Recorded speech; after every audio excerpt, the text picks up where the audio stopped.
استغفر الله العظيم استغفر الله العظيم استغفر الله العظيم. بھارت میں شائع ہونے والی کتاب کالکی اوتار نے دنیا بھر میں ہلچل مچا دی ہے. اس کتاب میں یہ بتایا گیا ہے کہ ہندوؤں کی مذہبی کتابوں میں جس کالکی اوتار کا تذکرہ ملتا ہے وہ آخری رسول حضرت محمد مصطفیٰ صلی اللہ علیہ وآلہ وسلم بن عبداللہ ہی ہیں. اس کتاب کا مصنف اگر کوئی مسلمان ہوتا تو وہ اب تک جیل میں ہوتا اور اس کتاب پر پابندی لگ چکی ہوتی، مگر اس کے مصنف پنڈت وید پرکاش برہمن ہندو ہے اور وہ الہ آباد یونیورسٹی سے وابستہ ہیں. وہ سنسکرت زبان کے ماہر اور معروف محقق اسکالر ہیں. پنڈت وید پرکاش نے کالکی اوتار کی بابت اپنی اس تحقیق کو ملک کے 8 مشہور و معروف محقق پنڈتوں کے سامنے پیش کیا تھا جو اپنے شعبے میں مستند گردانے جاتے ہیں. ان پنڈتوں نے کتاب کے بغور مطالعے اور تحقیق کے بعد یہ تسلیم کیا ہے کہ کتاب میں پیش کیے گئے حوالہ جات مستند اور درست ہیں. برہمن پنڈت وید پرکاش نے اپنی اس تحقیق کا نام کالکی اوتار یعنی تمام کائنات کے رہنما رکھا ہے. پنڈت کی اہم مذہبی کتب میں دراصل ایک عظیم رہنما کا ذکر ملتا ہے جسے کالکی اوتار کا نام دیا جاتا ہے. پنڈت وید پرکاش گہری تحقیق کے بعد یہ دعویٰ کیا ہے کہ کالکی اوتار سے مراد حضرت محمد مصطفیٰ صلی اللہ علیہ وآلہ وسلم ہے جو مکہ میں پیدا ہوئے. چنانچہ ان کا کہنا ہے کہ تمام ہندو جہاں کہیں بھی ہوں ان کو اب کسی اور کالکی اوتار کا انتظار کرنے کی ضرورت نہیں ہے بلکہ اس کے لیے انہیں محض اسلام قبول کرنا ہے اور آخری رسول حضرت محمد مصطفیٰ صلی اللہ علیہ وآلہ وسلم کے نقش قدم پر چلنا ہے جو بہت پہلے اپنے مشن کی تکمیل کے بعد اس دنیا سے تشریف لے جا چکے ہیں. اپنے اس دعوے کی دلیل میں پنڈت وید پرکاش نے ہندوؤں کی مقدس مذہبی کتاب وید سے مدرجہ ذیل حوالے دلیل کے ساتھ پیش کیے ہیں. وید کتاب میں لکھا ہے کہ کالکی اوتار بھگوان کا آخری اوتار ہوگا جو پوری دنیا کو راستہ دکھائے گا. ان کلمات کا حوالہ دینے کے بعد پنڈت لکھتے ہیں کہ اس پیش گوئی کا اطلاق صرف حضرت محمد مصطفیٰ صلی اللہ علیہ وآلہ وسلم کے معاملے میں درست ہو سکتا ہے.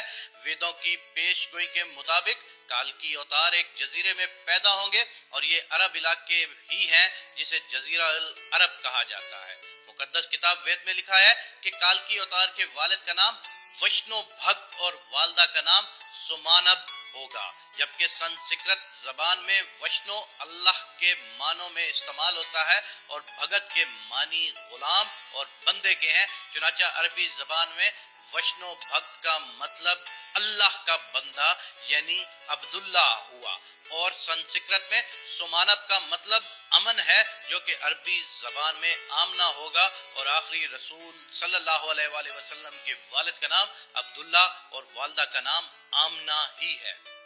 وید کتاب میں لکھا ہے کہ کالکی اوتار زیتون اور کھجور استعمال کرے گا اور وہ اپنے قول و قرار میں سچا اور دیانتدار ہوگا اور یہ دونوں پھل حضور اکرم صلی اللہ علیہ وآلہ وسلم کو مرغوب تھے جبکہ آپ سچائی اور دیانتداری میں تو اس حد تک معروف تھے کہ مکہ میں محمد صلی اللہ علیہ وآلہ وسلم کے لیے صادق اور امین کے لقب استعمال کیے جاتے تھے.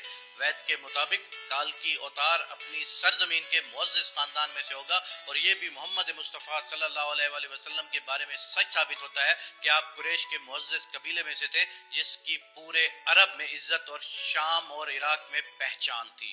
ہماری کتاب کہتی ہے کہ بھگوان کالکی اوتار کو اپنے خصوصی قاصد کے ذریعے ایک غار میں پڑھائے گا. اس معاملے میں یہ بھی درست ہے کہ محمد مصطفیٰ صلی اللہ علیہ وآلہ وسلم مکہ کی وہ واحد شخصیت ہے جنہیں اللہ تبارک و تعالیٰ نے غار ہرا میں اپنے خاص فرشتے حضرت جبرائیل کے ذریعے تعلیم دی. ہمارے بنیادی عقیدے کے مطابق بھگوان کالکی اوتار کو ایک تیز ترین گھوڑا عطا فرمائے گا جس پر سوار ہو کر وہ زمین اور 7 آسمانوں کی سیر کر آئے گا اور محمد مصطفیٰ صلی اللہ علیہ وآلہ وسلم کا براق پر معراج کا سفر اس پیش گوئی کو مصداق بنا کر اسے آپ کی بابت ہی درست ثابت کرتا ہے. نیز لکھا ہے کہ ہمیں یقین ہے کہ بھگوان کالکی اوتار کی بہت مدد کرے گا اور اسے بہت قوت عطا فرمائے گا اور ہم یہ جانتے ہیں کہ جنگ بدر میں اللہ نے محمد مصطفیٰ صلی اللہ علیہ وآلہ وسلم کی فرشتوں سے مدد فرمائی. ہماری ساری مذہبی کتابوں کے مطابق یہ پیش گوئی ملتی ہے کہ کالکی اوتار گھڑ سواری، تیر اندازی اور تلوار زنی میں ماہر ہوگا. پنڈت وید پرکاش نے اس پیش گوئی پر بڑا خوبصورت تبصرہ کیا ہے جو بڑا اہم اور قابل غور ہے. وہ لکھتے ہیں گھوڑوں، تلواروں اور نیزوں کا زمانہ بہت پہلے گزر چکا، اب تو ٹینک، توپ اور میزائل جیسے ہتھیار استعمال میں ہیں، لہٰذا یہ عقل مندی نہیں ہے کہ ہم اس دور جدید میں تلواروں، نیزوں اور برچھیوں سے مسلح کالکی اوتار کا انتظار کرتے رہ جائیں۔ حالانکہ حقیقت یہ ہے کہ مقدس کتابوں میں کالکی اوتار کے واضح اشارے حضرت محمد مصطفیٰ صلی اللہ علیہ وآلہ وسلم کے بارے میں ہیں، جو ان تمام حربی فنون میں کامل مہارت رکھتے تھے۔ ٹینک، توپ اور میزائل کے اس دور میں گھڑ سواری، تیز زن اور تیر انداز کالکی اوتار کا انتظار نری حماقت ہے۔ میں اپنے دوستوں اور دیکھنے والوں سے اتنی گزارش کرتا ہوں کہ اس ویڈیو کو اتنا پھیلائیں کہ ساری دنیا کے ہندو کلمہ پڑھ کر اللہ تعالیٰ کے حضور سچی توبہ کر کے جنت میں جانے والے بن جائیں۔ کم از کم اپنے دوستوں کو ضرور بتائیں۔ مزید معلومات کے لیے ہمارے پیج کو ضرور فالو کریں۔ اللهم صل على محمد وعلى آل محمد كما صليت على إبراهيم وعلى آل إبراهيم إنك حميد